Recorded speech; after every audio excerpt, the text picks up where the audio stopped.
Hail and well met. Welcome to a special side story of Path Arcana here on the Dungeon Scrollers. I am Eric Scott to be the DM of this game. I have with me two of our four players because life happens and not all the players could make it today. So instead of canceling for another time, we decided to do a cool little side story to flesh out the world and our characters and develop their stories, that kind of thing. It's going to be fun.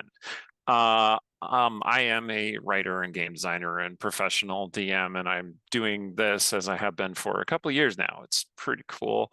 Check out our other videos online, join our Discord. Take it away, Allie. Hi, everybody. I am Alexander Pitchford, or Ali for short. I am a writer, game designer, and TTRPG streamer.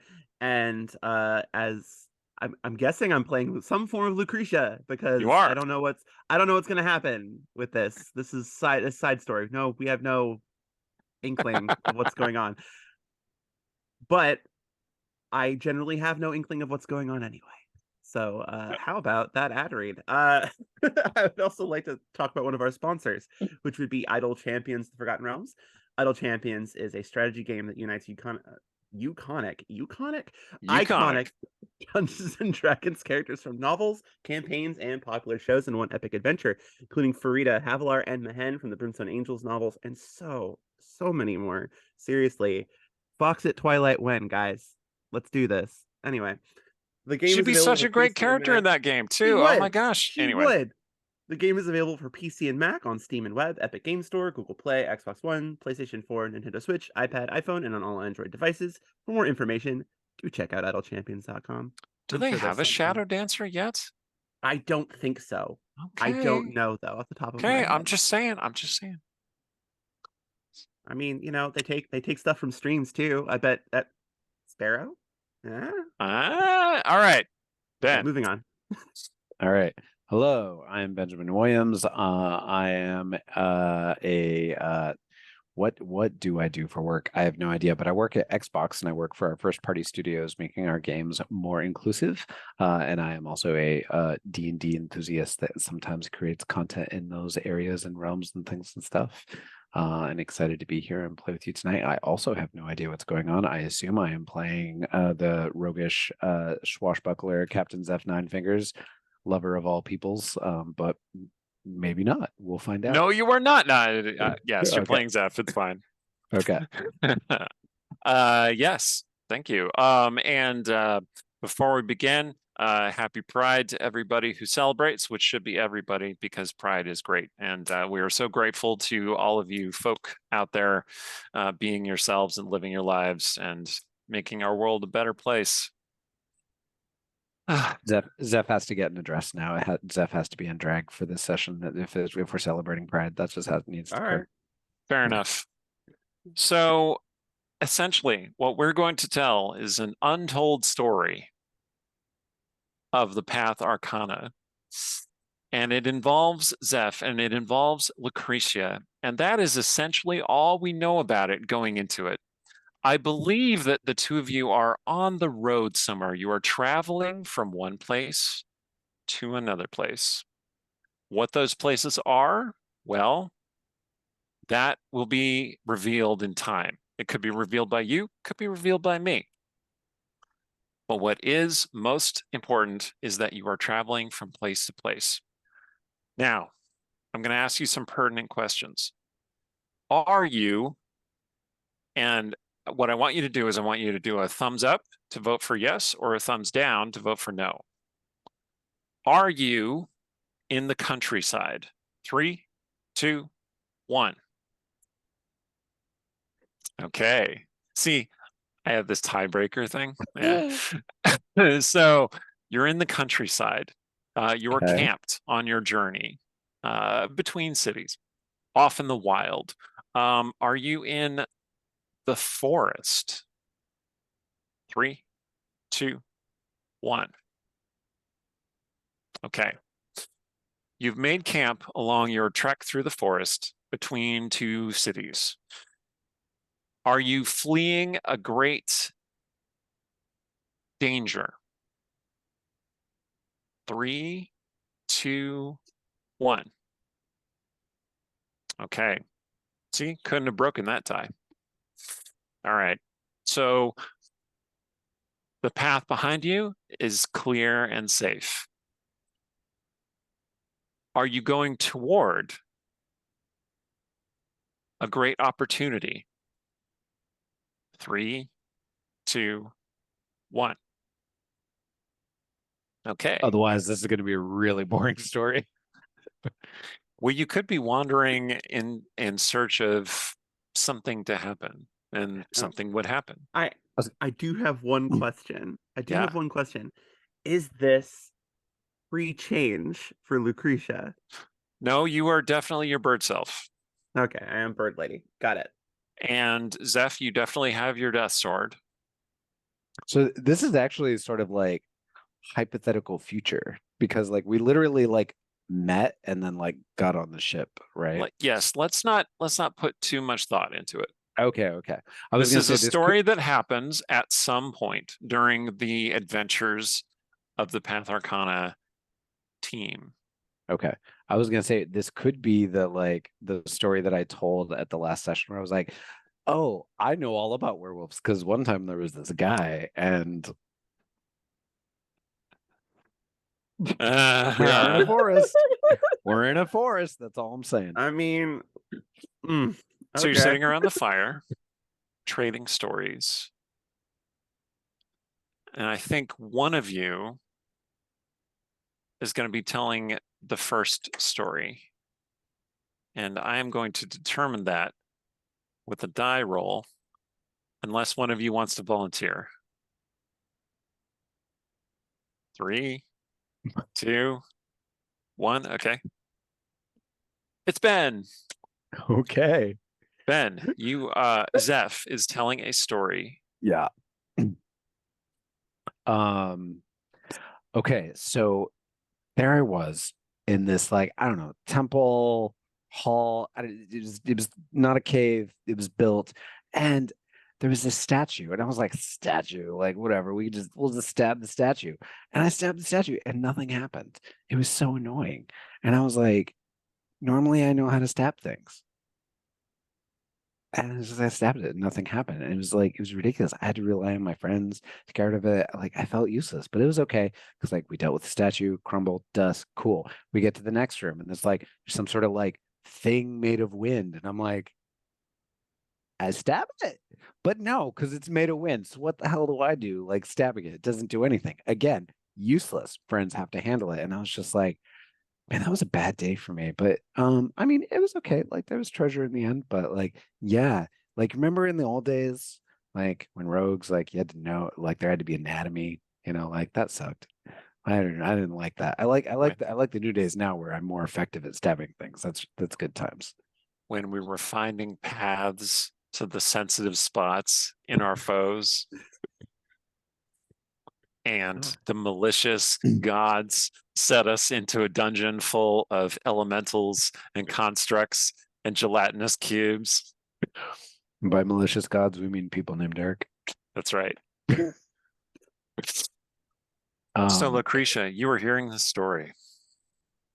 And how does it make you feel? I feel like she's kind of staring for a moment. So what I'm hearing is you didn't find any firewood. Right, because like what all I've got is stabbing, not cutting. And like everything on the ground was wet. So yeah. The fire is crackling low. And it is dark. Like the sun has set. I feel like you've got the hacking implement, whereas I've got the poking implement. Never, I retract that. Let me try that again. The point is, I don't know why you sent me for firewood, honestly. Fair enough. Well, I suppose I can go do some looking. But as you said, if things are if most of the easily gathered wood is a little too wet, then truthfully, I should be fine. It's more your delicate constitution that I am concerned about. I mean, it's been a while since I've taken a bath, and that is really annoying. So I know I know I'm delicate. I should toughen up. I'm sorry. Yes. I'm glad. Look at us agreeing about things. We're getting along great. I'm really enjoying. I mean, like I have had crews in the past, and there have been members of that crew that I have occasionally had to stab or throw overboard, or oops, we left early and forgot to tell you, and you're in the port. Darn. But I don't feel like we're gonna have to do any of those things together because like we're getting along. I like it. Right? Yes, I would prefer not having to stab you. I mean, you're not going to be the one doing the stabbing if they're stabbing. Because remember, you've got the hacker, not the stabber. You can. Have you ever used a longsword? You can still stab with a longsword. But why would you? It's so inelegant. It's not dramatic, why would you use this if you're not going to do this? If you're going to do this, It's a you whole. want the It's a rapier, whole. right? It depends on how. Never mind. So is Lucretia going to go and look for firewood? Yes. It's All right, gonna just, Lucretia like, leaves the dubious safety of the firelight, leaving Zeph to his own Just devices. gonna wander off into the dark. Do you leave your sword? I'll practice with it. No. Oh, damn. Beneath the many sparkling stars. Oh, we can see the stars through the canopy. Well, there's a nice wide, you found a nice wide clearing that allows you to, there's no canopy to capture the smoke of your fire. You're a little bit off the road, but you don't see any lights or anything coming from anyone in any direction. You are, as far as you know, entirely alone. You can listen to the sounds of insects and birds, a distant wolf howling. Very distant, though. Can there be fireflies in this meadow? Yeah, sure. Cool. So as soon as the last rays of the sun vanish from the horizon, fireflies emerge from the grasses around you, producing this kind of colorful dance in the grove. And Zeph, you are beset with two certain knowledges. One, this is the happiest you've been in quite some time. And two, Lucretia would be really angry if she knew that she was missing this firefly dance. Would she Because though? it's I was like, because this it's is very certain knowledge. beautiful. I will say that is a feeling I would have. I don't know if I would describe it as certain knowledge that I would then take action on, especially since she went to go get firewood. Well, I am the DM. It's not entirely. You're right. You can't entirely trust everything I say. But also, you're right. Like that. Like if it's a feeling for Zeph, therefore it is certain knowledge. Okay. Lucretia, you're off in the woods collecting firewood. And you hear, well, it's not exactly that you hear somebody with you, but you feel that you are no longer alone. All right. But it's not a threatening presence, not even a strange presence, a very familiar presence. It is your devil that has made a pact with you. Well then, I'll stop what it is I'm doing and just kind of be like, yes. Why do you keep him? What purpose does he serve? You do recall what he did to that devil, didn't you? That was his sword that did that. Yes, a power that only he knows how to extract. It's useful. So you are using him. Of course I am. This pleases me. Well, good. We couldn't have you displeased, could we? No, you could not. But you are not tending to your own self, your own needs, are you? And how do you mean? I think you know what I mean. A blade is useless if it is not sharpened,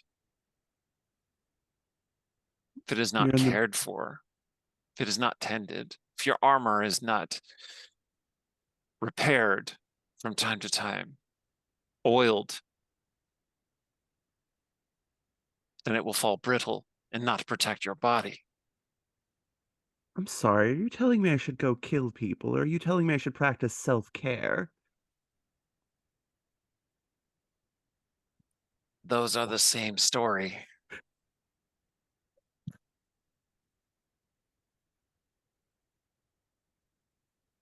As you can see, we're kind of in the middle of nowhere. There isn't exactly much injustice to avenge. Mm. What would you have me do? I suppose it will have to be self-care then. Oh, don't sound so perturbed. Our quest can wait. There will Well, always be more. yes. Humans are wicked in just little things, aren't they? Yes, they are. All of them must be punished. Punished. And those that deserve it will be, as I have promised. Good. Practice your self-care. I'll get right on that. Okay, the devil falls silent. Meanwhile, back at the campfire, Zeph. Mhm. So you're watching fireflies dancing in the moonlight, Yeah. and then Sebastian is sitting next to you, and he says, "So, nice night, okay?" It's wonderful. I mean, look at it. Yeah, it really is. I mean, we didn't get this on the sea. Like, this is nice. Only when we would put into really nice ports. Usually when we weren't supposed to be there. And even then, the insects dancing around were more like flies instead of fireflies. It's nice. Why didn't Right. we go to the forest more often? Well, if I recall, it went something like, why would I want to go to the forest? I would get splinters. I mean, how dare you accurately recount my words to me? That's offensive. Hmm. Well, I do have a long memory, and I do have very few things to do other than remember things. Way to sour the mood. You are good at that, aren't you? Well, I am a death spirit now. Comes with the job description. So you continue to remind me. Mhm. I said I was sorry, okay?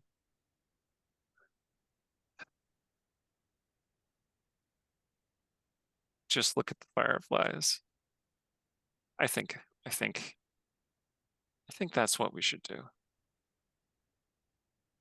Okay. I can sign on to that.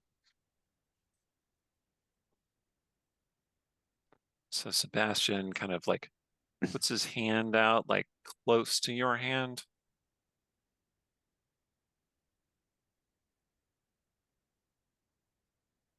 Yeah, it's you know, you do this. You always did this.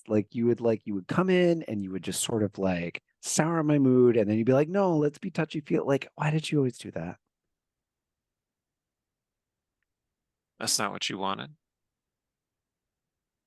For you to bring up like negative things, like be negative Nancy? Like, why would that be what I want? You're a very particular person, Zeph. I know. I'm sorry. Draws his hand away. No. Please, I'm sorry. I miss you. I know. What are we doing? Watching the fireflies. Yeah. Okay. And you look back over and he's no longer there.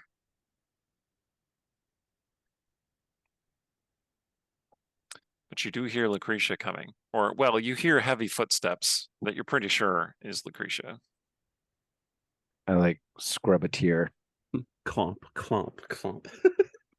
It- She's not but even trying to be stealthy. is it Lucretia though? Mhm. Hmm. Okay, good. Fair She enough. does have a bunch of firewood. And as she walks up, I'm just like, bug, get my eye.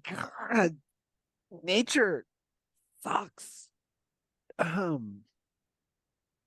Smoke. Wow, you're really good at that. It helps that I can see in the dark. Can I see in the dark, actually? Let me double check that. Yes, I can. Well, you have dark vision. Yes, I do. Yeah. I forgot, okay? Yeah. Like, but yes, Zeph yes. pointedly doesn't remind her that so can he. Look, I don't know. No, because if I remind you that you can too, then you'll force me to do the work again in the future. Yes, Lucretia's return chased away the fireflies. No, You don't like me. that's Well, okay. I was getting More like I they're was getting scared cold. of you.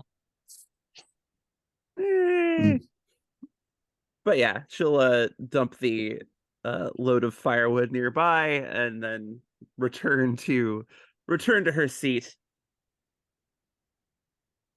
And So I'll lean then, across and I'll look at the firewood and I'll be like, I really appreciate you.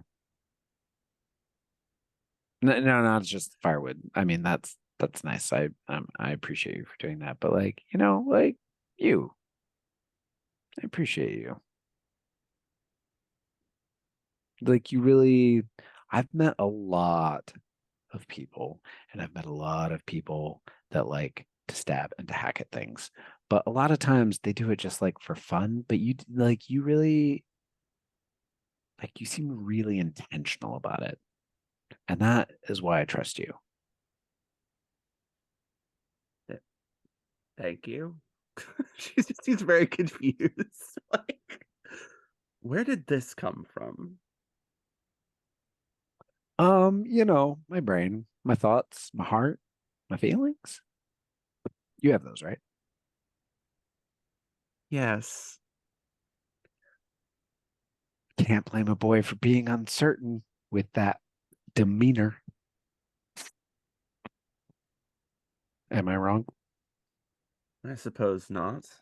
I do tend to play things a little close to the vest. And there is no judgment at all for that whatsoever. It just means I'm gonna have to ask a lot how you're feeling. And I will repeatedly because I need to know. Sorry. I would prefer you don't, but do as you will. But I know you don't want me to, but we're a team. And like if I know how you're feeling, then I can back you up more effectively, Like, 'cause if you're distracted, you're not feeling good, then like maybe you need me to keep an extra eye out. But if, you know, Certainly, if I have need of extra eyes on a situation, I will convey that. But we can all do right, that without you knowing the ins and outs of my specific emotional state.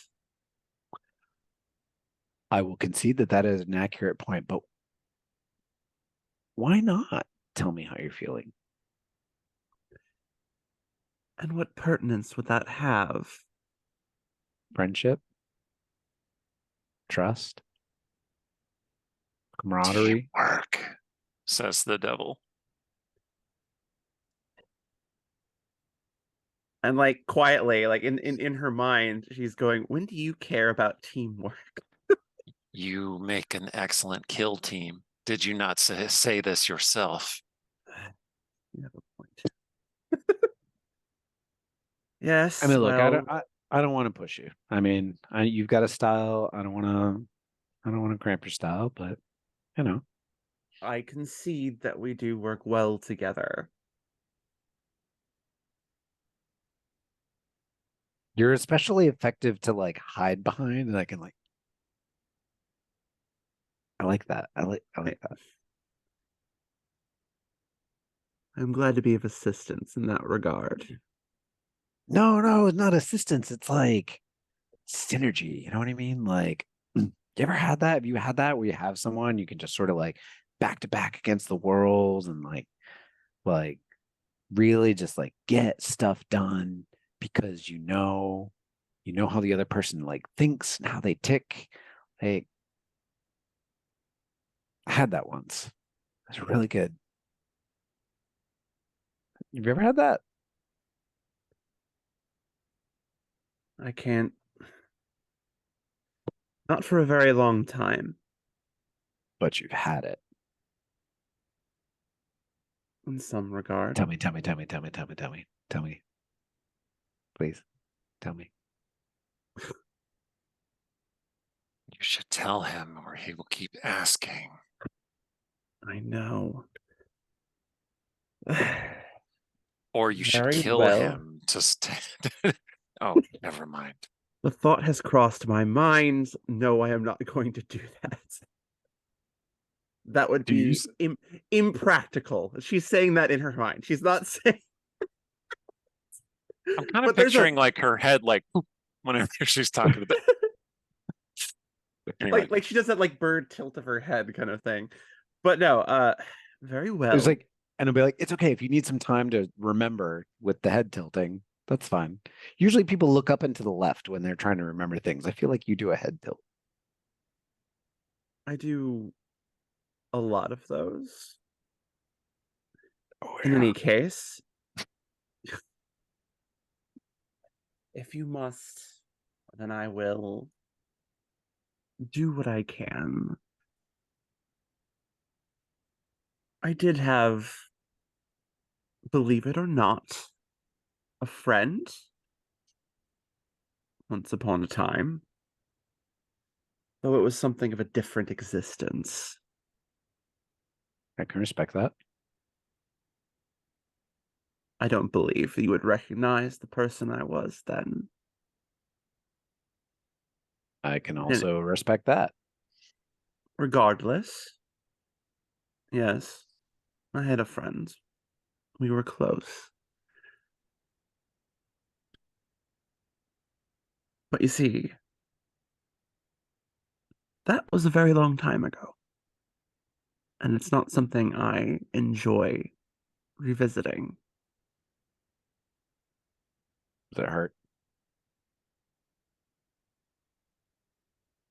Yeah, it hurts. I'm sorry. Well, it is what set me on the path I walk today. Mm. That's a good question. Of course. Is this path about finding that again? Or never ever wanting that again? Truthfully, neither. Oh, My path is about making those responsible pay. And any like them. Hmm. My friend was murdered, if you must know the specifics. Oh, I intuited that. But I mean, Yes. please tell me anything you're willing to share. Well, it's a simple matter. there was a man who thought he was above the law. And he took my friend from me. And you see,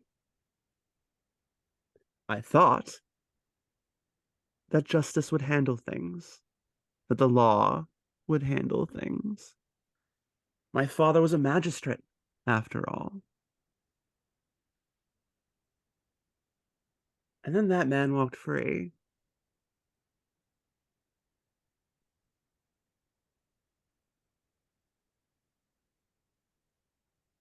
So I killed him and burned his entire estate to the ground. Hell yeah.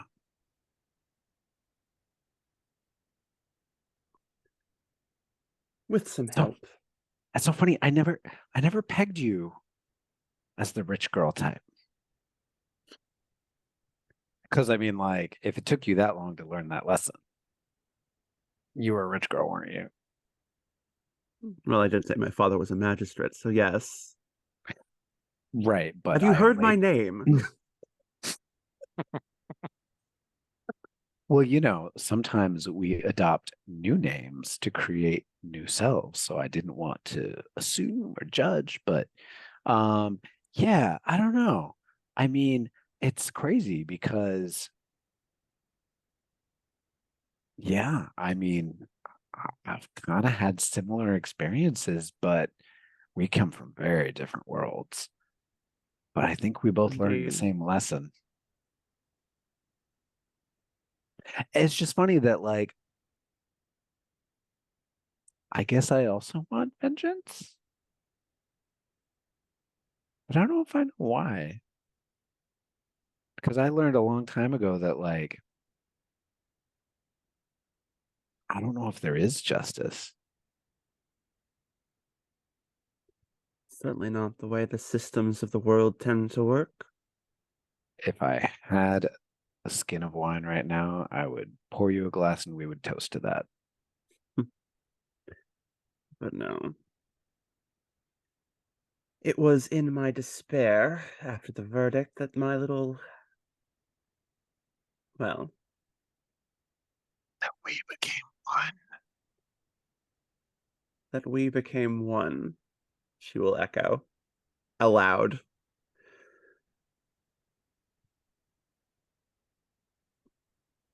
It's weird how much you and I have in common. Isn't it? And how very, very, very, very different we are, despite that. Yes, well. You probably would have gotten along better with the person I was before. Or perhaps you wouldn't. Perhaps you would have hated each other. It's hard to say. Well, I don't know. What kind of rich girl were you? Idealistic. That's not inherently bad. How'd you treat others? How'd you treat the servants? That's what I want to know. If we're going to talk about whether or not I would get along with your theoretical past self, how'd you treat the servants?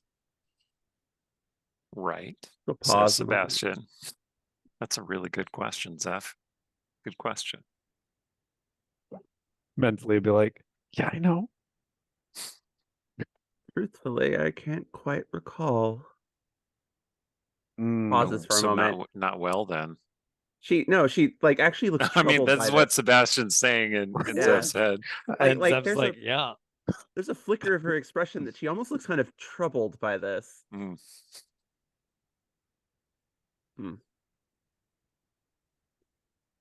I would say that I treated them well, but the memory escapes me. I think the important part is that you learn the lesson. Certainly. So, you know, I'm not worried about what you did in the past. You're the one that you're the one that started bringing up this like theoretical past self. The point is, I mean, I kind of like who you are now. Most of the time. Mostly. I Well, rather enjoy who I am now. that's great. No, and that is honestly, that is the most important part. I mean, we just got different styles, right? My question is, who do you seek vengeance against? You who I've been talking to and sorry about killing dragons. Yes. You've heard me mention that. Yeah, Yes. yeah, that it's a dragon needs to die. A dragon. Uh-huh. Blue one, big. Gotta go. How big, Wow. Zeph? Sebastian asks in your mind. Tell her how big. In my mind, be like, not everything is a euphemism, darling. Size matters. God. And meanwhile, you're like sort of seeing me sort of like make faces, but not at you. I'm sorry. What was your question? More that expressing surprise that it's something as impressive as a dragon. Well, I don't know. It's like sometimes I question it because I mean, does it make sense to be mad at a dragon? A dragon's like a force in nature. Do we get mad at the tides? Do we get mad at a volcano, an earthquake, a storm? Do you get mad at those things? Maybe I not, mean, but you can't kill those things either. You can kill a dragon. and I definitely tried. But yeah. The big blue baby took everything. Everything from me. Everything that I spent years building from nothing. Literally nothing. Gone in a literal flash. Well, then the course is clear, isn't it? Take everything from it. Yeah, I mean, that's how we feel, right? That's how we feel whenever I think about it. But like, it's not going to bring them back, right? No, but it can be satisfying. I guess so. I don't know. I guess that's my question to you. Like, is vengeance satisfying? Like, what is it? Like, what does it accomplish? Is it about it's about balancing the scales? Because like, if the scale tips and people die, and you tip it back because you kill the other one, that's still just a bunch of people dead. And Yes, but I'm I'm not saying removing it's something. wrong. Mm. Yes, but I'm removing something vile from the world and doing it. And that's good work. There's nothing wrong with that. There's plenty of vile in the world. We could use less of it, but it always seems like there's more. So like, what's the point? And I mean, like, I'm sorry, I don't mean to sound like I I'm not saying you're wrong. I just like, what's the big picture, right? Let me put it this way. You wash your clothes, yes? Have you seen me? Then yes. Thank you. Regardless, what's the point if they just get dirty again? That's what this sounds like. Well, I mean, that's logic. That's hard to argue with, isn't it?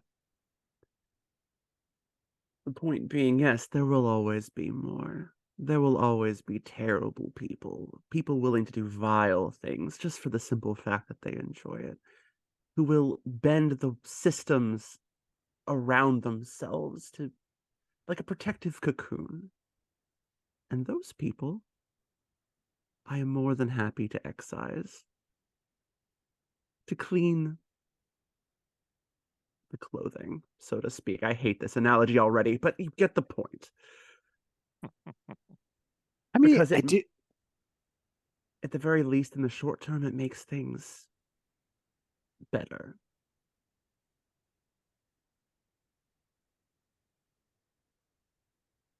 I don't disagree with any particular point. I guess the part that I get stuck on is I've met some people that have done some pretty bad things in their lives. But they've also done some good stuff. And I think that sometimes when they do those bad things, it's because bad things were done to them. And it doesn't excuse it,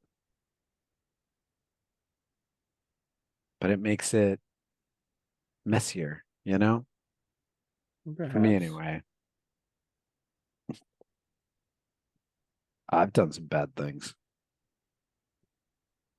And Not a many would murder. argue that what I'm doing is bad myself. I don't see it quite that way. Certainly a magistrate might say that it's bad. I care not even a little bit about what a magistrate might say.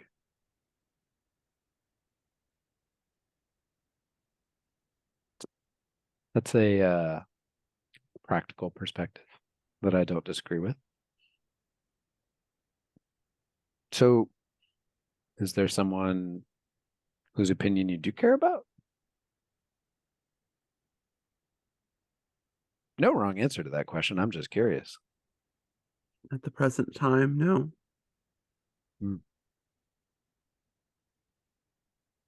I'm glad that I've met you and getting to know you a little bit. Because if I just met you in a tavern and you said something like that to me, I'd be terrified of you. Fair enough. Says the devil. Good, spread terror and fear. They are your weapons. Why are you smiling? Because you're not wrong. And I kind of enjoy it.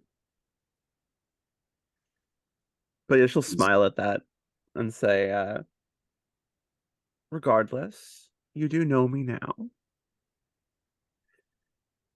Unless you do something terribly egregious, I don't foresee myself turning my blade on you anytime soon.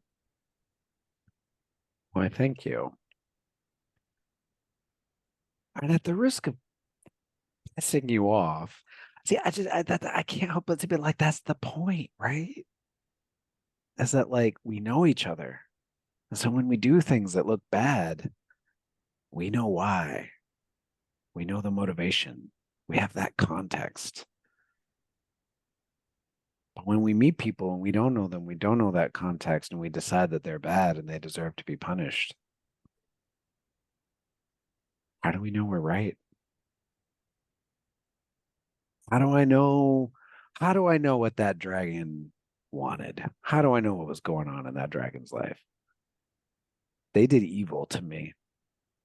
But like, how do I know what was done to them?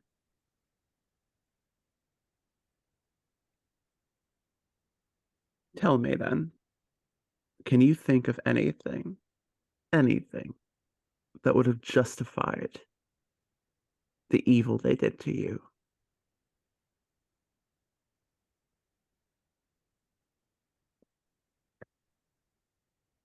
I'll tell you what I do know, because I can imagine any number of things. But what I know for certain was that I took a job, and that job was to transport some greedy people that made me some assurances. Everything was fine. There's no risk. It's going to be easy. And they went up a cliff into a cave, and they came back with unimaginable wealth. I was going to retire. We were going to be set for life. Rest of our lives was going to be easy with what they brought back. And then the dragon came, and it was not easy. And I don't know what they did. Did they kill its die? lover? Oh, yeah, no, they're all dead. Pity. They're all dead. Yeah, and their bodies are in the ocean. So, sometimes there's clever ways you can talk to the dead. That's not happening here. So I don't know what they did. Did they kill its lover, its children? Stab it, hurt it? I have no idea.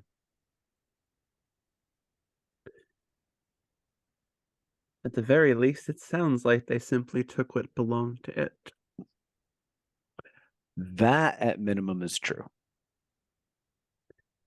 So I if say that it's was a all pity it that- was, well, so if that's all it was, then screw that dragon. It needs to die. But I don't know. well, I also say it's a pity that they're already dead, because it sounds like they are at least partially culpable for the evils wrought upon you. And also me. Well, I trusted them. Took their word. Believe them. Didn't validate their story. Was that like, does not make you evil. no, I didn't say it made me evil. Just partly responsible. No, you're just going to argue with the nice lady saying all these nice things about you, Zeph. Sebastian says. I like her. Well, Maybe you should listen to her. Just a little bit. Just a little bit. well, I'm certainly not advocating rushing off to attack a dragon in the here and now. I may have a way about me, but I am not one to rush headlong without considering my actions first. And that's the point that Zeph pulls out a wineskin that he said he didn't have, takes a really long swig from it and be like, oh, really?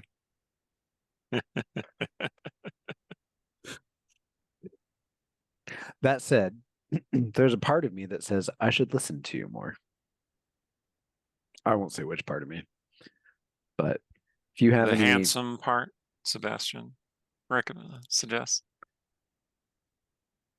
I take another swig to hide me rolling my eyes at myself.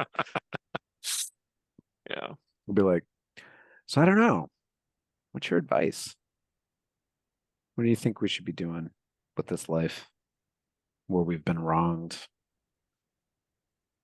And before you just say kill them all, It was on my mind. She'll smirk a little bit when she says that at the very least. So she's playing, but yeah, I don't know. Ansari wants to go home. You want to fight people. I want who knows what. I don't know. Like, what do you think we should be doing with this life that we seem to have been given a second chance at? at the moment, I say we continue to walk the path and see where it takes us. Certainly prepare, plan, since you still seem to desire your vengeance upon this beast.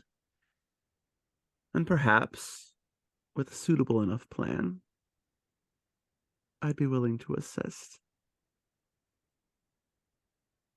I will hand the wineskin and offer it to you. Be like, that is perhaps one of the most kind and generous things that anyone has ever said to me.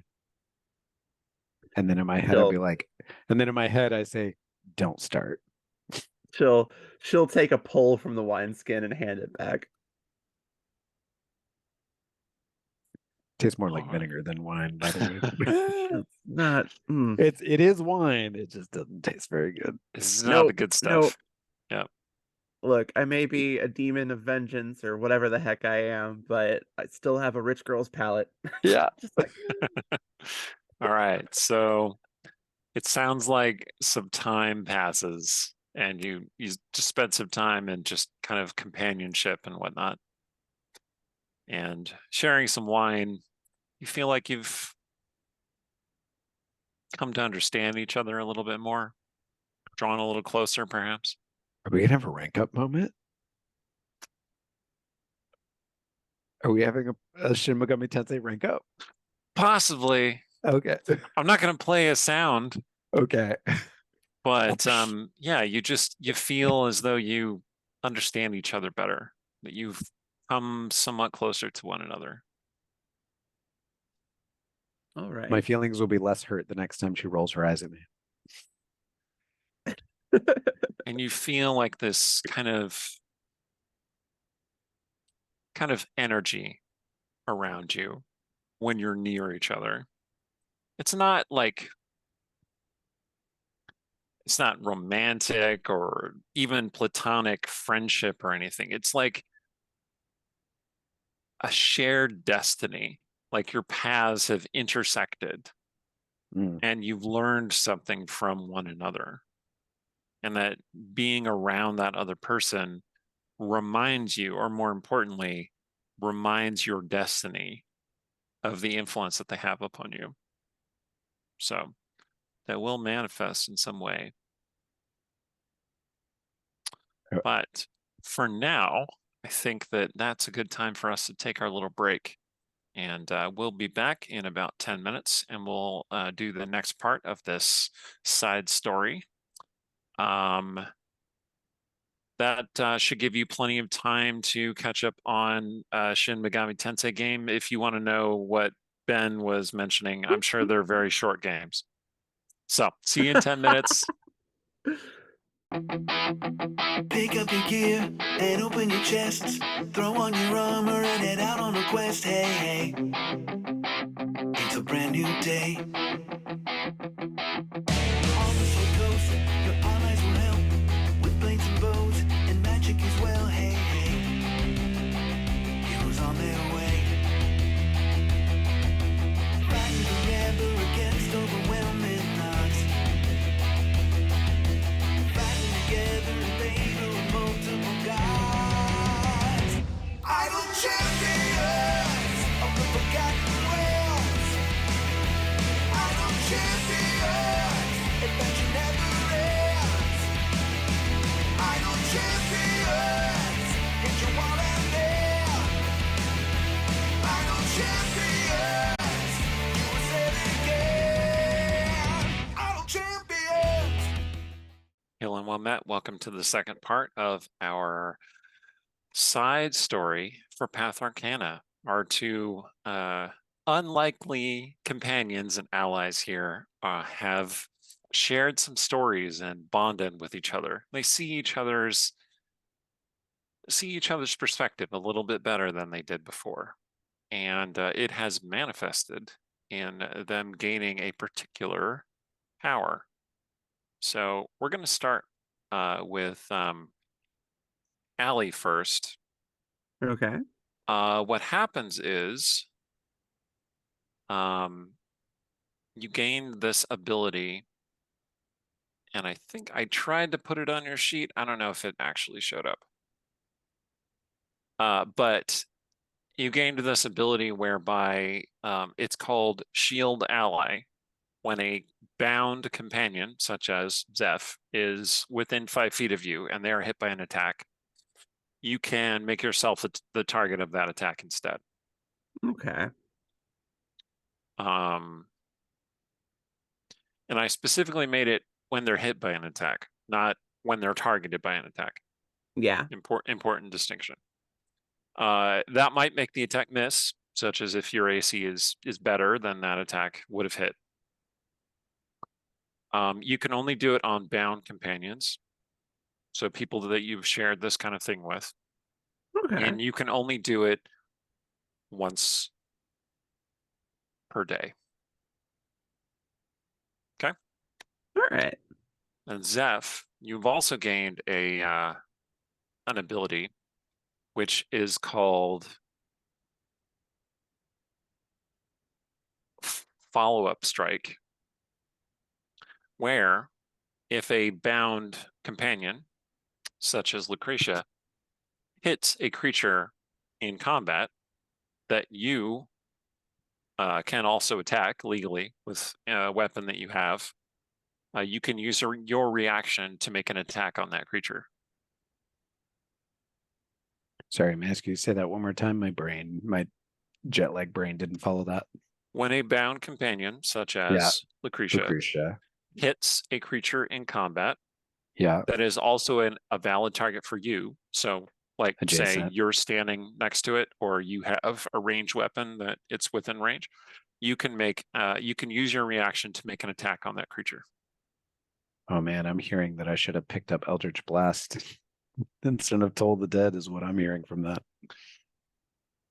Make an attack, not cast a spell. Ah, okay. Yeah, that's fair. Okay.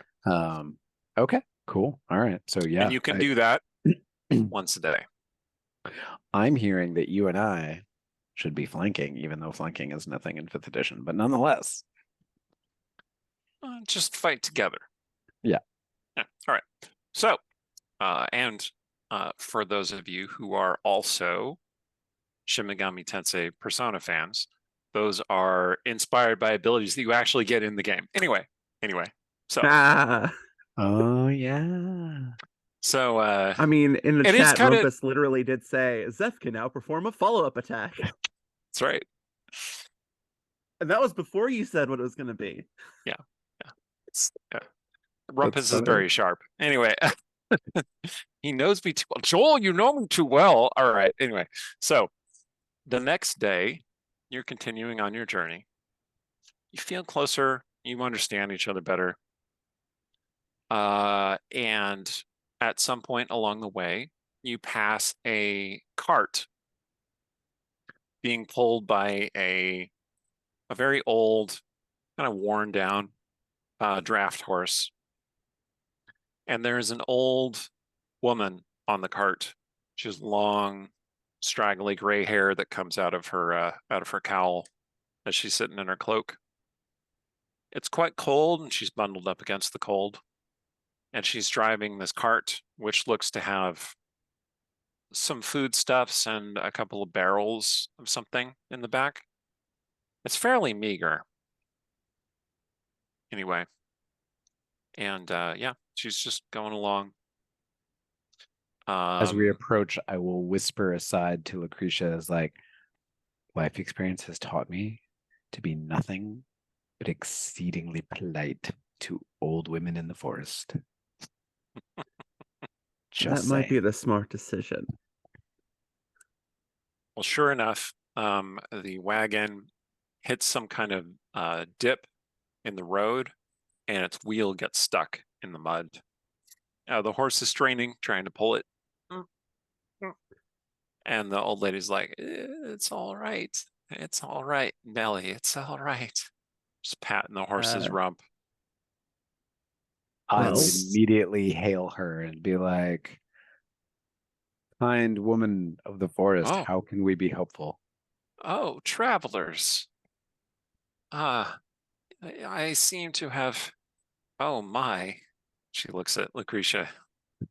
She says, I seem to have run into some trouble here, but I would not stay you on your quest. It's quite all right. I mean, you no harm. Lucretia will even she'll walk around to the which wheel is stuck? The left wheel. The left Okay. front wheel. Left front wheel. Here. And I can let me do a strength check. I have a strength of 19. Could be athletics, in fact. Athletics? Okay. Athletics.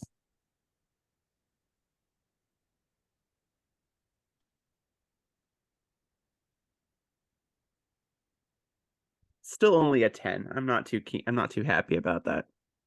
All right, so you strain, and you lift the cart a little bit, but it's pretty mired in there. Well, that's a little more stuck than I had thought. Oh dear, the old woman says. Well, well, Zeph, what do you think? I think, well, before I say what I think, I will say, so it like I will take a look and make sure like it's clearly stuck on something, but like is it something obvious? Like It's is that- just stuck in a muddy rut, and the wagon is too heavy to for Lucretia to lift it out.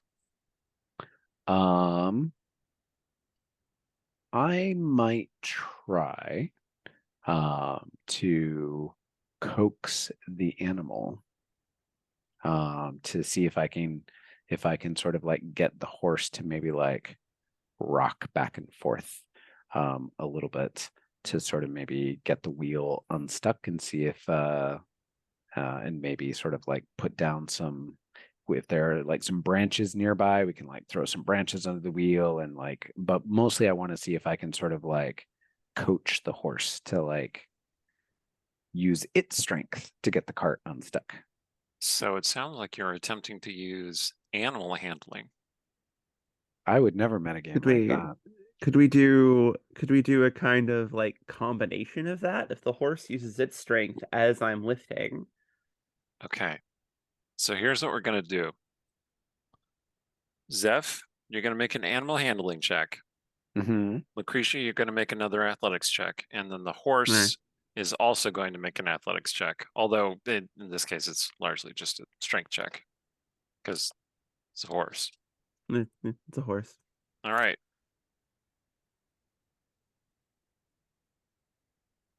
Nope. I'm terrible with animals. I think that the best thing to do Oh, is to slap it on the rump because I got a 5. okay. I only got an 11 this time. Oh no. Okay.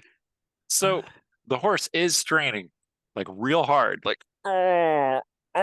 You think that maybe the horse is trying to bite Zeph, like Zeph is annoying. I'm like got And a twig and I'm like, yeah, come on, you can do it. I believe in you. you Not you not in an animal abuse kind of you way, lift obviously. the cart a little bit, and then it slumps back into place. Apologies. Oh I dear, thought that would work. the old woman says. So I would turn to her and I would ask, well, what is there anything in the cart? Well, only the whiskey that I was planning to sell at town. Got it. You don't happen to like whiskey, do you? She looks up at the setting sun. She says, I wouldn't be averse to sharing my fire with you, kind travelers. I mean, I'd never say no to whiskey, especially someone I have no who's kind and aversion. generous to you. I mean, I'm worried about your horse and your stock. Like, should we unload it so that we can guard it? Should we bring the horse over? Like, what would you like? We would like to help you. How can we be of service to you? Well, I suppose if we drink some of this whiskey, it will lighten the load somewhat, and in the morn we can try again. Yes. I'm not good at math, but I'm not sure about the math on that one. But sure, okay. Well, if you do not want to share whiskey with an old woman, I suppose, then I'll just have to drink this myself. I did not say no to sharing whiskey. I'm just, you know what? Our plan has failed. Let's try yours. Okay. Yes. that I'm not averse to sharing some whiskey, though at the very least, since you had intended to sell these at market, allow us to offer some reimbursement. Oh, that is very, very fair and just-minded of you. Hmm. I Not shall much. accept Oh, I shall accept your assistance in freeing the cart from the mud, and I shall accept your guardianship on the path. very well. That seems fair. And she holds up one bony finger. I shall insist upon a story from each of you, for you are travelers and have many stories to tell, I assume. Oh, Of course. Do not worry. I shall go first if you wish. But first, a fire, yes? These old bones need some warmth. Of course. Unless one of you young people. No, no, no. I couldn't. you couldn't what? And I'm sorry, I forgot to ask your name. I am Layla. Well, Layla, you couldn't possibly what? It has been many years since I have shared my bedroll with anyone. Oh, And at that point, Lucretia's just gonna pat Zeph on the shoulder and go, "That's all you, my friend." Forgive an old woman her jests. you know what? I think that we should toast to jests from the wise All right. and experienced. Yep. Okay. So she opens up one of those casks, and I assume Or we make a you- fire, make a you camp, make do a the whole thing. fire, and Yeah, okay. it was about time to make camp for the night anyway. All So right. yes, Layla would like each of you to tell a story, and she is willing to tell a story first, if you Yeah. prefer. Yeah, that would be my preference personally. How Okay. is her whiskey, by the way? It's pretty good. Is Make it? a Constitution saving throw. Oh no. I got a 10. Okay. Yeah, you feel somewhat tipsy. Cool. How Constitution. about Lucretia? Yeah. Saving throw, you said? Hmm. Really? Okay, I got a 3. Lucretia, you are somewhat intoxicated. Hey, Lucretia has a low tolerance. Apparently, for It's all of not like my drinking above is average a common thing constitution, for a vengeance paladin to do, she doesn't indulge I much, guess. that is true. Wasn't what I was expecting.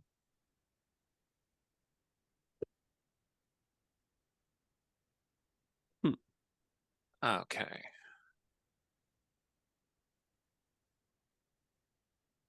All right. So Layla sits down, sips a little bit of whiskey, and she says, "So, once upon a time, there were two folk of very, very different paths, very, very different kinds. Their hearts opposites in most ways. One was the Fire King. He knew all of the elements of flame, how to bring it forth to do its work and serve his causes and destroy his enemies. And one was the Water Queen, who knew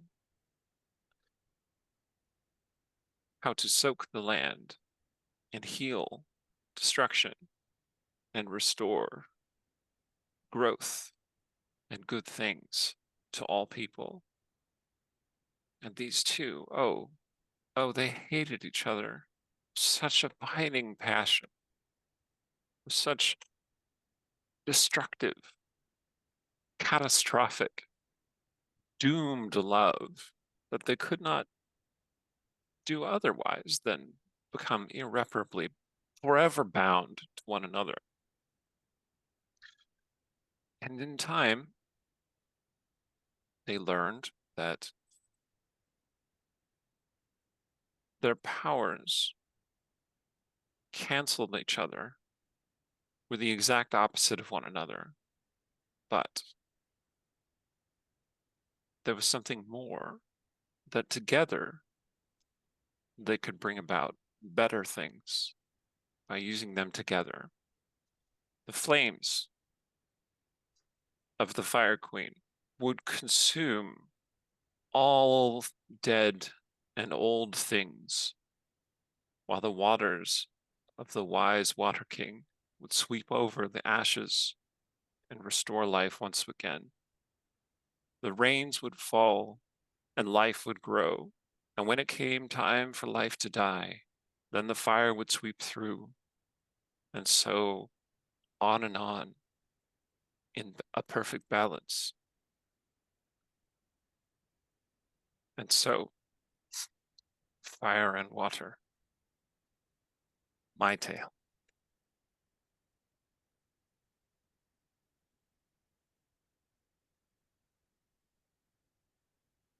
You look at me askance. I did not say the tale had to be a tale of yourself. Fair point. I Just not suppose one I'd so. heard before. All things exist in balance. Even those things that seem diametrically opposed. All things that you give, so shall you receive. All things that exist in your left hand, match and balance that in your right. As above, so below.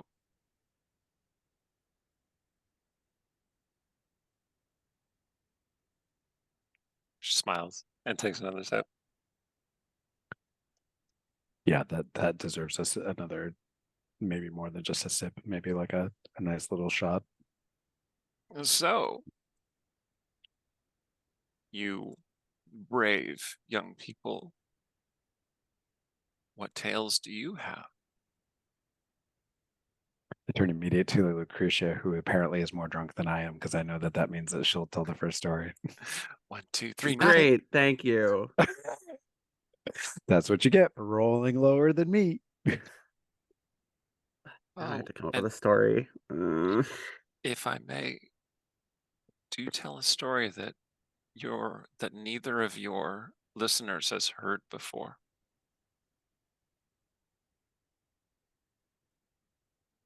Thank you.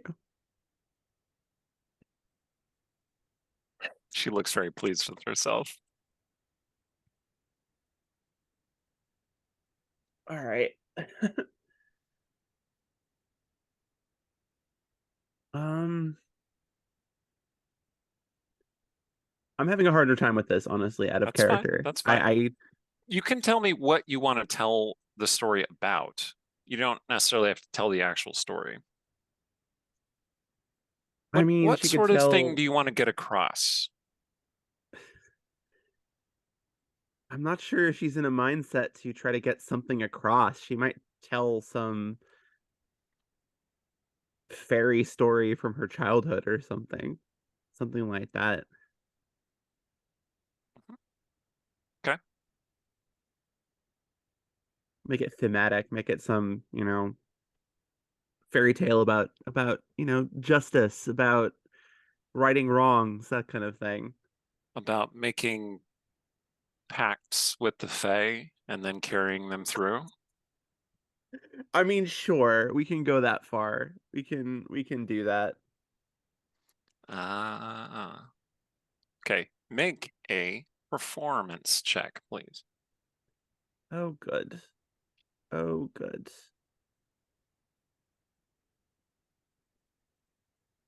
20. Oh, okay. So this is an But excellent rendition of this fairy tale. look, I have an 18 charisma, okay? Like, Yeah. Perhaps this is even a fairy tale that is not widely known outside of where Lucretia comes from. So it's entirely possible that Zeph has never heard this story, or at least never heard it told this way. Stories have power. The story that she told you was not necessarily entirely original. She didn't lay out the whole tell a story that your listeners had never heard before until after she told the story. Did you notice that? mm-hmm. So you had heard stories similar to that before, possibly not in that exact way. So, yeah. So Lucretia tells this very compelling fairy tale story. Does it have a happy ending or a dark ending, a tragic ending, violent ending? I think this one has a happy ending. If it's something from her childhood that she recalls, it's probably got a happier ending. Oh, okay. It may not be the original ending, but it's a happier ending. All right. She nods. Ah, wonderful. Wonderful. Our actions and choices have consequences. It's not always that I meet young people who understand that. Speaking of consequences, that inspires a story from me. Though I would have to ask you, Layla, I get the sense, are you down for a bit of a bawdy tale? Of course. Of course. Okay. Well, I would like to tell you the story of Peter and the Wolf. Mm. So, I once knew a young man named Peter, and Peter was a really nice guy, maybe a bit insecure. You know, that kind of insecure where always wants everyone else's sort of like validation and like affection, and is maybe willing to do dumb things to get it. That's who Peter was. Mm. And there was one time where Peter took a trip to the city selling vegetables from his farm. He stayed the night in the city even because, oh no, the cart broke down. Of course, the cart broke down. That was a lie. And he went out to a tavern, and at this tavern, he met a handsome gentleman with a bushy gray beard that took a shining to Peter and bought Peter drinks, told him what a handsome young man he was, and asked him all about his life and paid him a lot of attention. And Peter was very flattered by this, and he was very like, oh wow, like it's like handsome bushy bearded gentleman wants to know about me, little old me, little farmer Peter. Me, he wants to know about me. Told him everything he wanted. Maybe got a little bit too drunk, drank a little bit too much. And so when the gentleman invited him up to his room, he didn't say no, did he? No. And he went up to that room, nervous and excited and like not sure what was going to happen. And, we'll sort of gloss over some of the details of what did happen. But the important thing that happened was that the man with the bushy beard was not what he appeared to be, because through that open window in the inn, there was a full moon out that night. And soon that man had more than just a bushy beard. He had a bushy everything, because he and grew fur and claws and a snout and teeth, and he tried to bite Peter.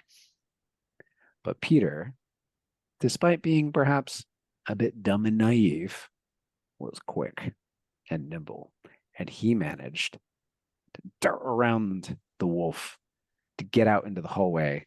And once he got down to the common room, he cried wolf, let me tell you.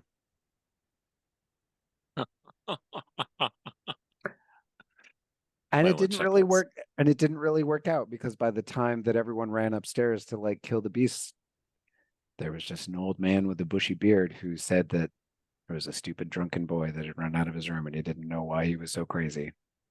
Mm. And to this day, Peter is a little more careful and doesn't stay so much in the city and is maybe a little more content on his farm than he used to be because at least on his farm, there aren't handsome old men that are trying to bite his neck out. Cautionary tale. Layla Perhaps. says. I'll let you be the judge of that. Hmm. Thank you, my new friends. Yeah, thank you for this whiskey. It's delicious. You have purchased this whiskey with your aid. And I should yet, remind you. I thank you for the craft that you put into making it. Yeah, very, very good. Lucretia's like still drinking the one cup and she's like, yeah. You like anime bubble from your like. All right. So,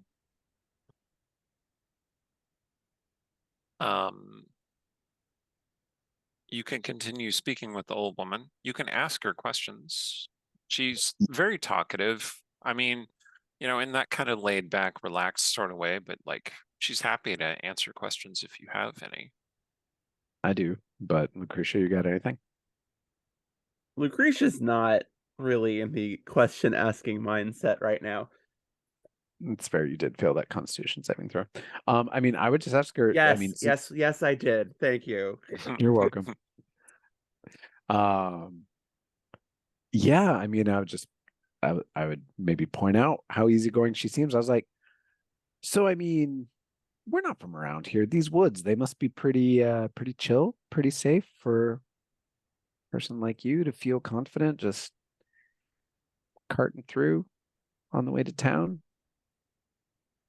Oh, when one knows the balance of the world and the laws that govern nature and constrain its wildness, one achieves a certain kind of safety.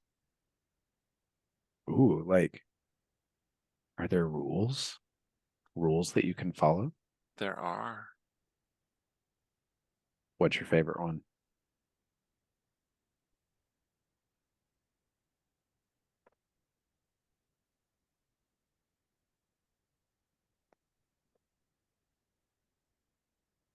For every action, there is a consequence.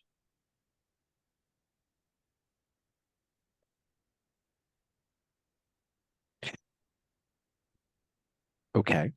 Normally, I would say someone of your age and stature going alone through the woods would usually have a negative consequence. Would it? But there are bad people in the world. I have met many, and I have met many good people as well. I think that you are good. Oh, thank you. I try. I know.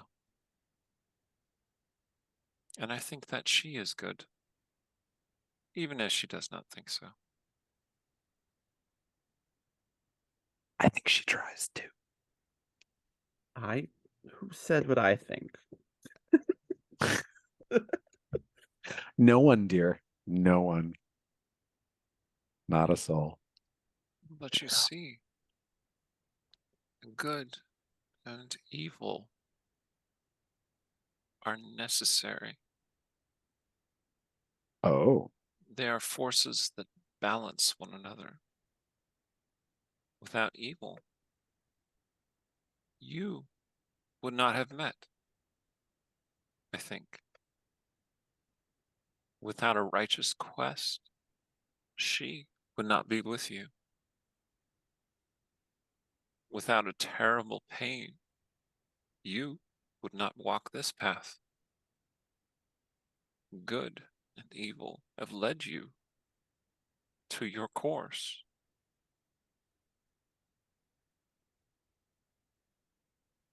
I Is don't want this to not so?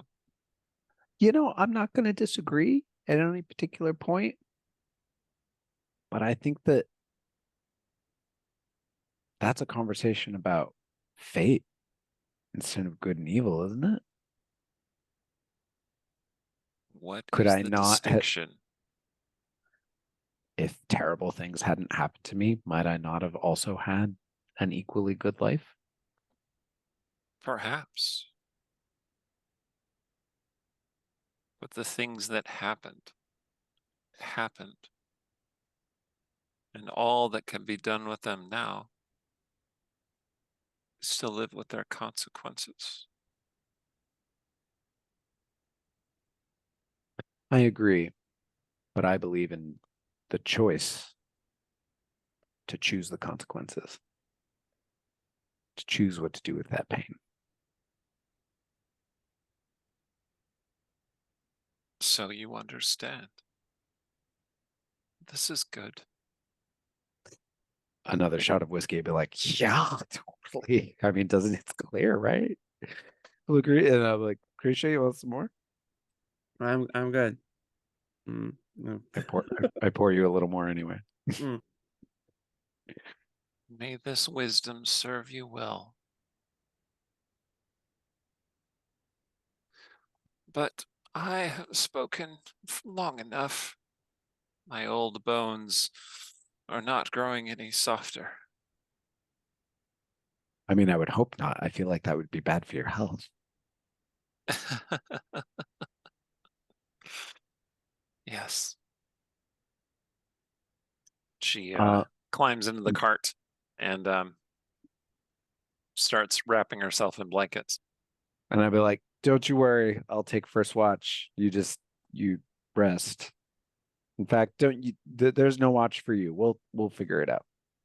Horse idly looks over at Zeph. He goes, Horse still hates you due to that incredibly bad handle animal check. Fair point. Don't blame it. And I'll while keeping a distance, be like, terrible things happen to all of us. What can I say? I'm sorry. It's nature.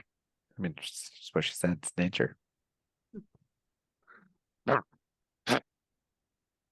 Okay. Great. Sebastian was right. Why the hell did I come into the woods?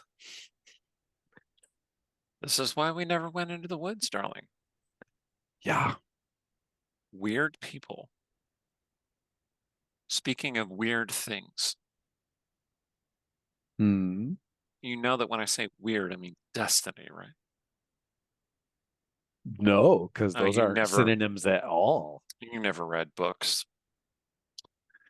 I mean, I read some. Where do you think I got that wolf story? I swear that wasn't true. I told you that wolf story. Oh, that's right, because that happened to you. Yes, and that was a secret. We said we were never going to talk. You know what? I didn't say it was you. I changed the name, didn't I? Didn't say what city. No one can trace it to you. Fair enough.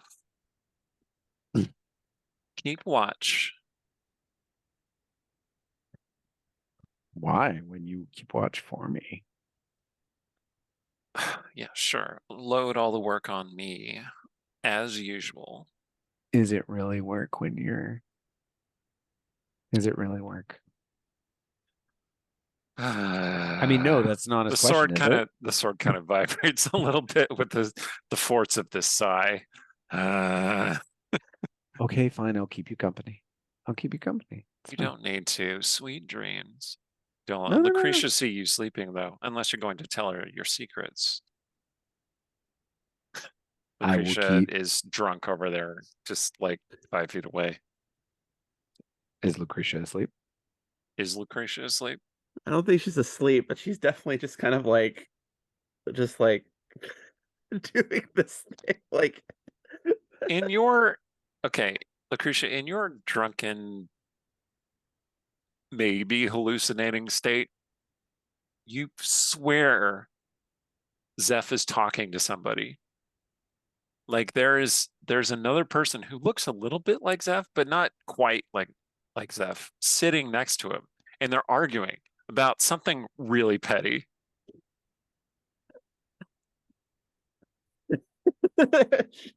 Just kind of like, ugh, she'll just And they dismiss. are both holding the hilt of the sword.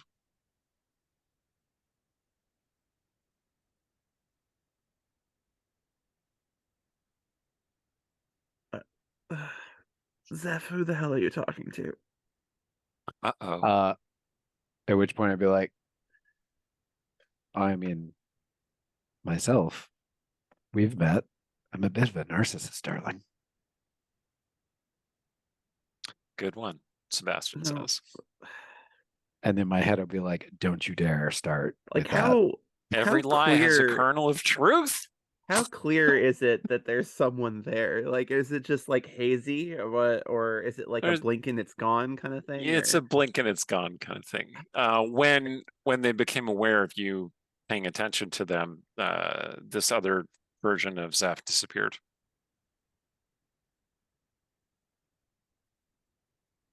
So maybe it was I a dream. could Maybe have it was sworn a I saw hallucination. someone there for a moment. I think I need sleep. And I would actually mentally to Sebastian be like, wait, can you? I don't usually see you. Can I see you? No response. Tease. I think at that point she will move to find a spot where she can hunker down for Yeah. sleep. No, I'll call her and be like, darling, take a rest. I got it. Don't you worry. We're good.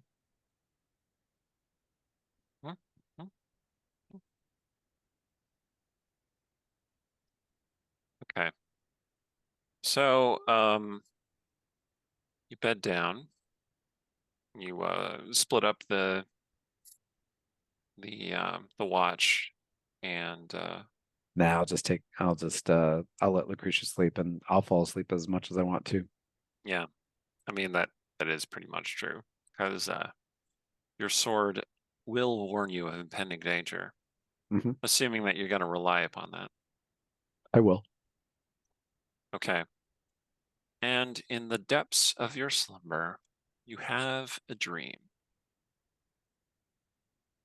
And in this dream, the old woman is there, and she's telling you more stories. Yeah, cool. You're not entirely sure what the stories are exactly. Some of them are funny, some of them are sad, some of them are deeply moving, some of them are lighthearted and ridiculous. At times, the old woman is just that, an old woman. Hmm. At other times, she seems to be a young woman, beautiful, alluring, magnetic.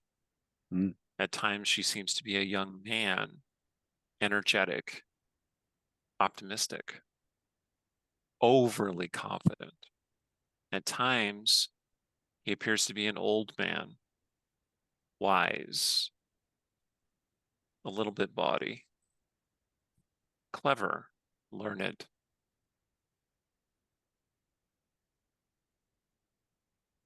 In each of these forms, he's holding something different. As an old woman, she's holding a cup, which steam is rising. As a young woman, she's holding a bird and running her hand along its feathers. Mm. As a old woman, I just described it as an old man. Um, he's holding a box, like a puzzle box, and the pieces move slightly as he's speaking, and he's turning them to fit and change shape into something else. And then as a young man, he's holding um, He's still holding the box, but it has turned into a kind of pyramid with some kind of inverted pyramid inside it. And then eventually you awaken from your dream to find that the sun has risen, morning has broken. Mm-hmm. The traveler is gone. There's no sign of her. There's also no sign of the horse. It doesn't even appear that there was a horse that was tied up to this cart. In fact, the cart, there is a cart there, but it appears to be old, withered, as though it has been there for 10, 20 years, almost solidified into the ground. There is, however, a cask of bourbon in the back of the cart, which appears to be fresh, like it was just put into that cask within the last few days.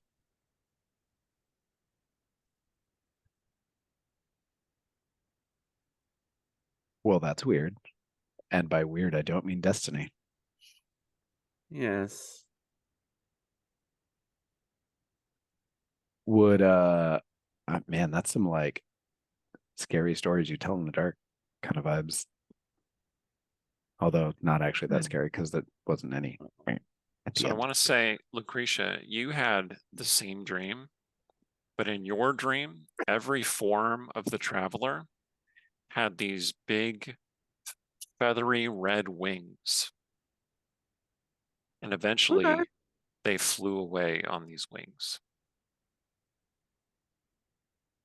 All right. Fair enough.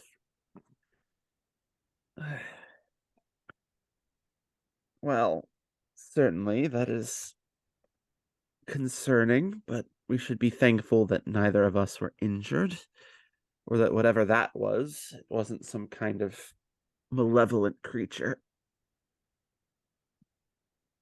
Does your head say that she wasn't malevolent? I mean, I don't think I got the sense that she was malevolent. Did you want to use your sense?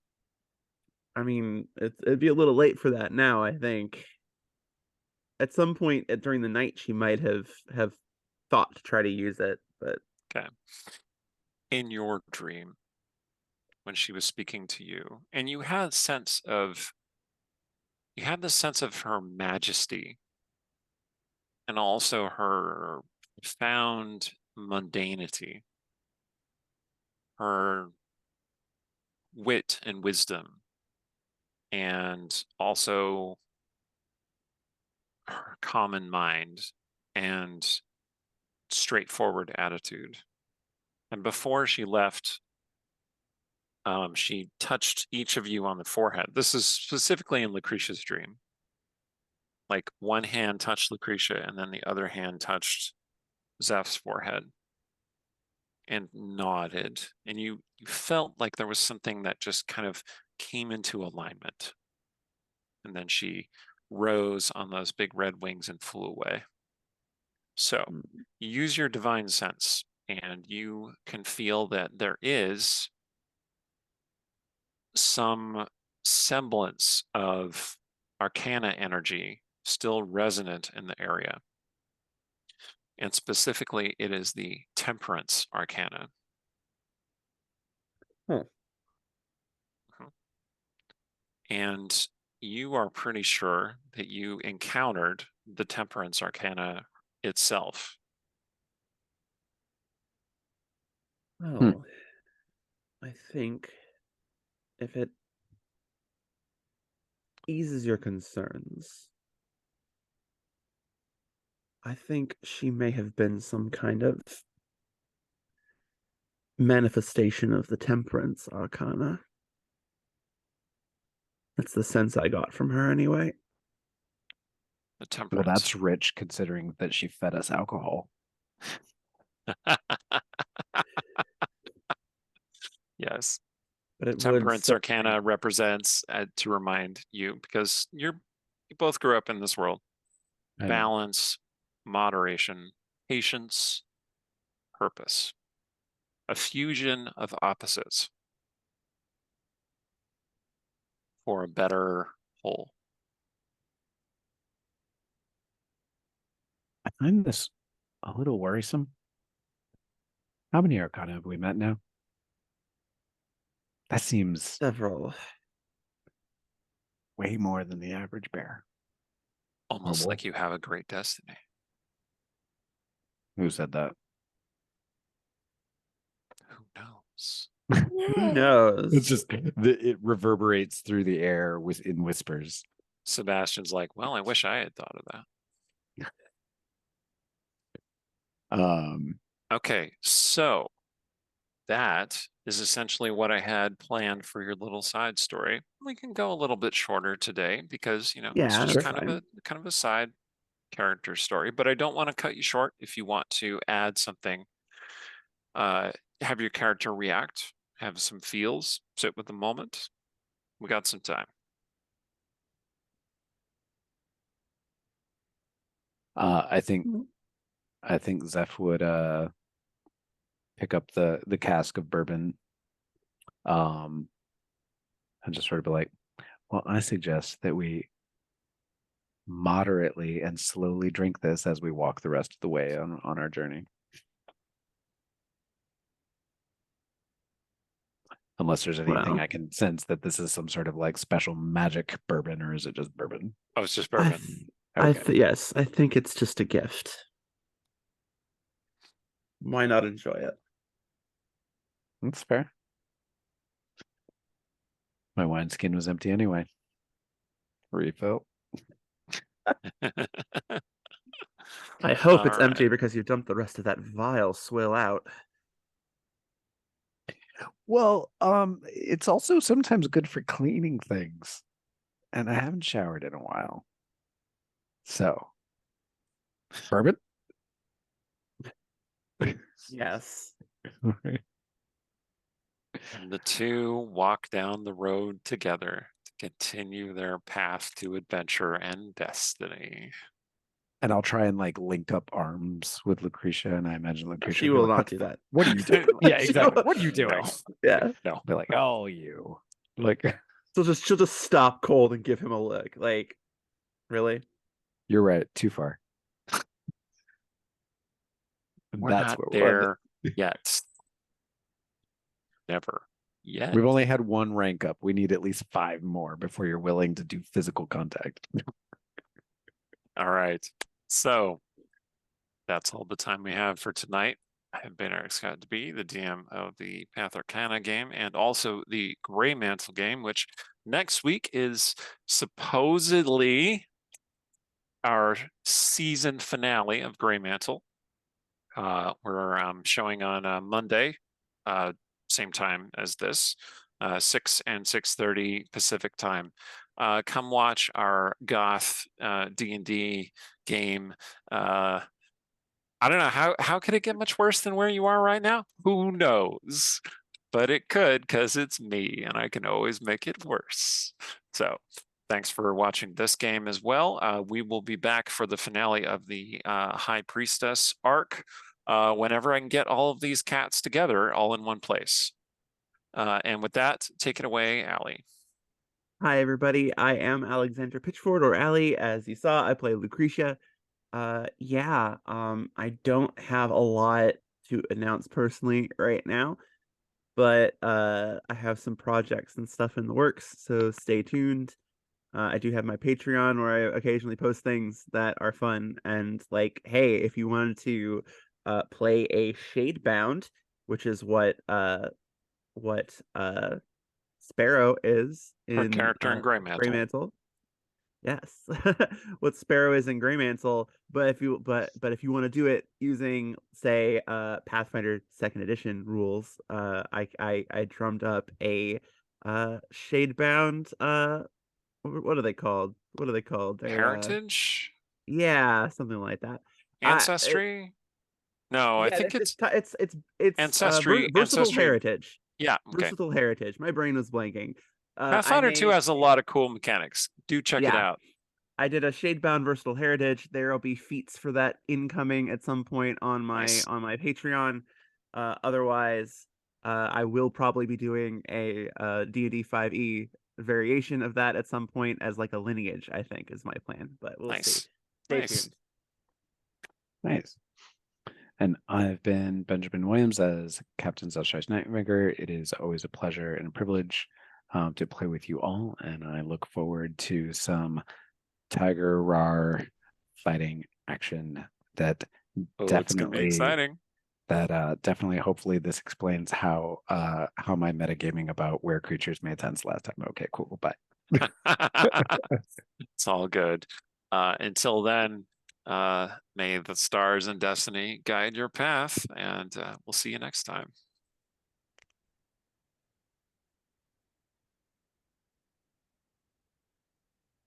Assuming Yang Yang is there to actually stop us. Well, if Yang Yang's not there to stop us, we're just going to continue on and just hang out for a bit until Yang Yang gets back. So Okay. I'll bet you didn't realize that you were going to get some bonus content here, but Bonus you are. hangout time. Bonus Hey. hangout time. Bonus hangout time. So this is just one of those things that happens when the DM's like, yeah, you did everything. I got nothing else for you. What do you want? So yeah, we're just gonna hang out and chat a little bit. Yeah. So I messaged my friend about that vampire game, Oh yeah. and he said he's still really busy, but we can start planning now. So Yes. what kind of vampire you want to play? Because you two are two of the players that I have lined up for it. So Yeah, that's true. Well, that's a good question actually, because I have a few concepts, but they're all kind of earmarked for other things. Like I love that idea I had of the the musically inclined Malkavian, but again, like I've got her set up for something else, so I don't want to like I could double dip, but since one's gonna be in a stream and the other is not, but yeah.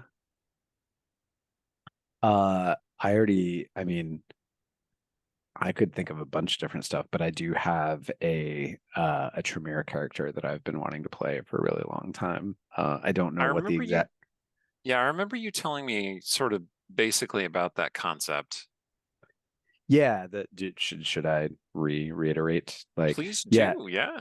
It would be, the idea would be sort of hand-picked, hand-selected, like chill day of perhaps like a prominent member of a local chantry who is embraced and is in the process of being like taught and is about to be presented to the prince, and then hierarchy shenanigans go down. Sire is murdered. They try and murder him. He manages to escape, finds like a stash of like thaumaturgic books that like he can learn from, and he is basically like on the run from the chantry and manages to like get shelter with the prince by trading like, I'll be your thaumaturgist mercenary sheriff if you protect me from the chantry.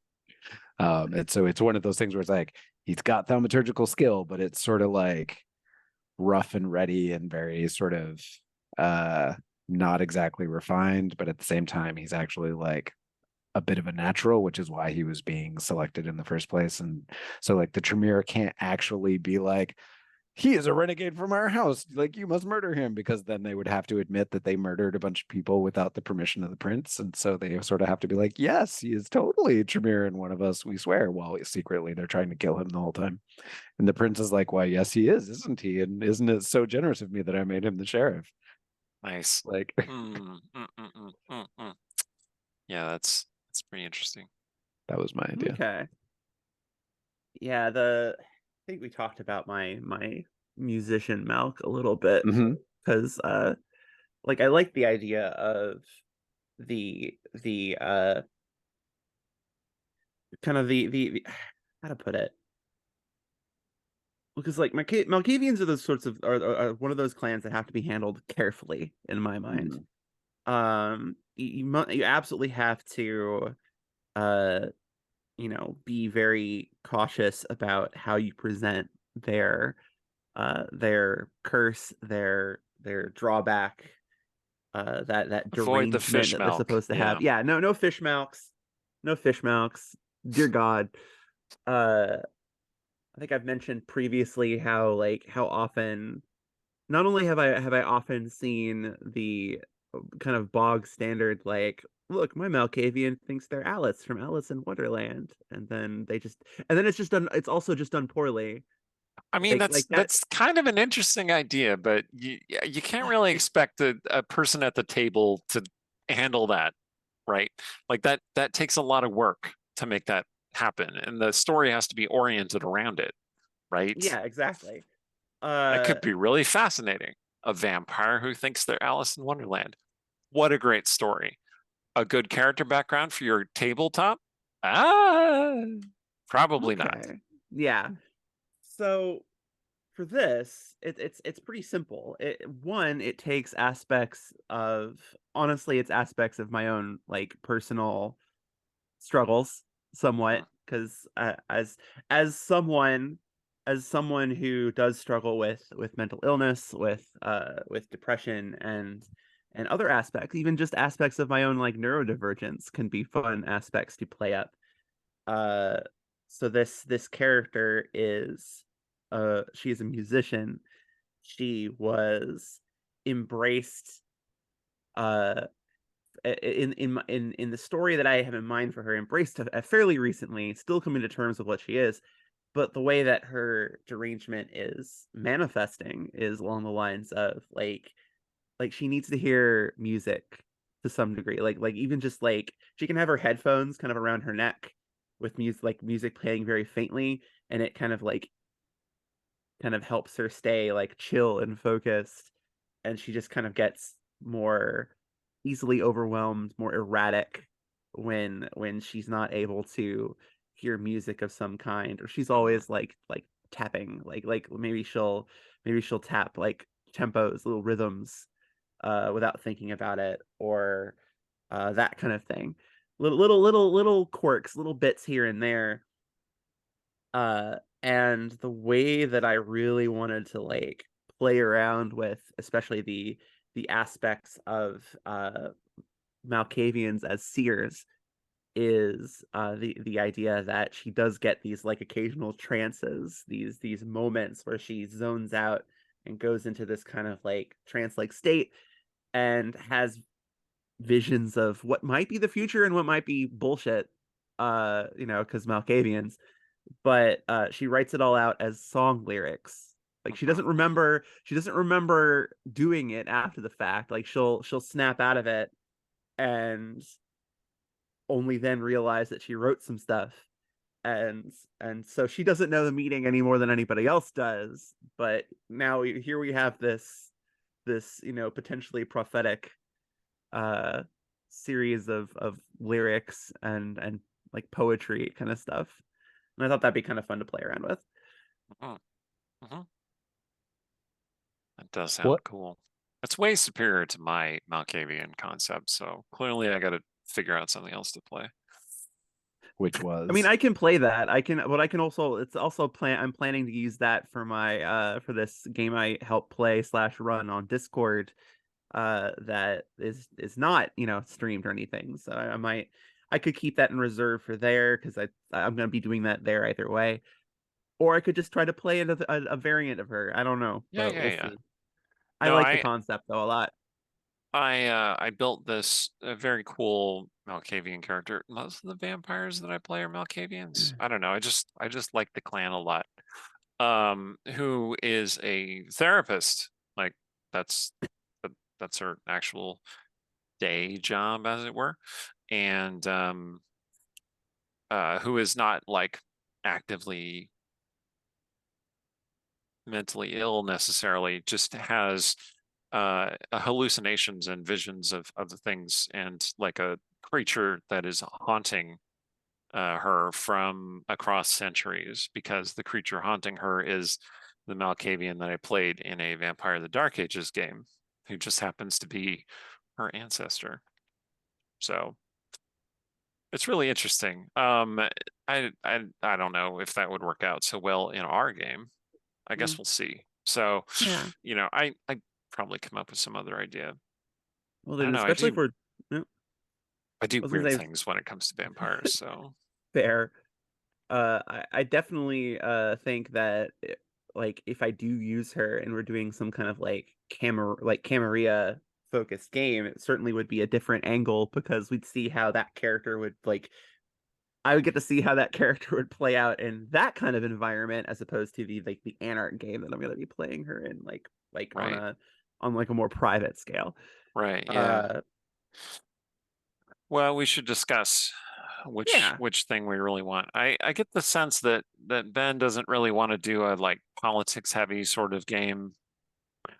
It's I don't know. I just feel like I'm bad at it because I'm so bad at like lying in real life that like having to pretend lie, I just feel like I would be I terrible at mean, it. there's certainly be places for things like that like the can like especially like not everyone in a cam domain in setting is gonna be great at that stuff.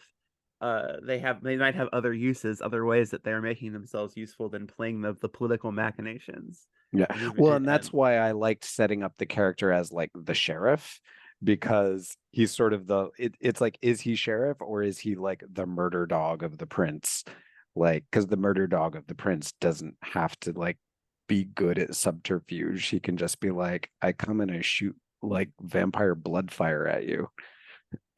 um I will say that if it were open to more than like Camarilla races, like I would never be mad at playing something with like Shimiche because there is just well, so so much you if we're can do. playing, so I'll point out if we're playing fifth edition, Mm, uh, if we're playing fifth edition, Zamishi, there are Zamishi openly in the Camarilla in fifth edition.